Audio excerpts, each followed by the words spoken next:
Hein, Dani, e aí tu falou, tá, uma das principais funções tua é na articulação com a Câmara de Vereadores, né? Te vejo bastante lá, sempre que eu vou lá te encontro lá, né? Não vou tanto assim, né? Mas às vezes que eu vou lá, ou para assistir a sessão, ou até para conversar com meu amigo Ari, enfim, alguma coisa às vezes que tenha que falar com ele, né? Mas eu quero te perguntar agora, né, cara? Esse ano tá mais fácil, né, meu? Oito na base tá mais fácil. Teu trabalho tá mais fácil na Câmara. Não, ano passado foi um ano bem difícil para o governo Wellington, né? Nós tínhamos minoria e nós tínhamos ainda 2 vereadores que eram da base e passaram a ser oposição, tá? Que é o vereador Christian e o vereador Jarinha, a qual sempre tive muito respeito, sempre tratei. Tenho debates acalorados, mas sempre com respeito, nunca pessoalizando, sempre tentando manter o foco na pauta, no debate, né?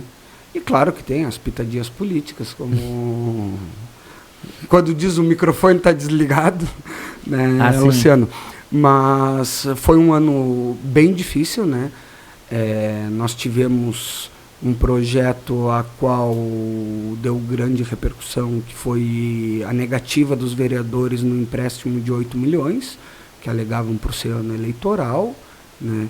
Isso até eu acho que podemos entrar um pouquinho depois no papo do que eu vejo o legislativo e até a tua opinião, acho que é importante, não é porque tu é entrevistador, acho que é importante também, já que é uma conversa informal, né?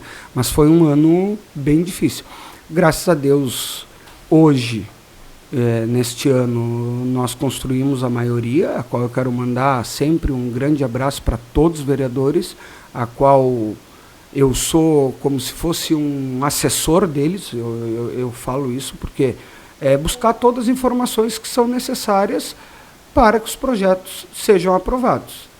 E quando eles têm dúvidas, informações, não ficaram satisfeitos, não foi da forma que eles acham, entendeu? Independente de oposição à situação, eu sempre atendi todos, sou um parceiro, eu acho que é recíproco e eles me consideram isso, independente sendo da base do governo ou não.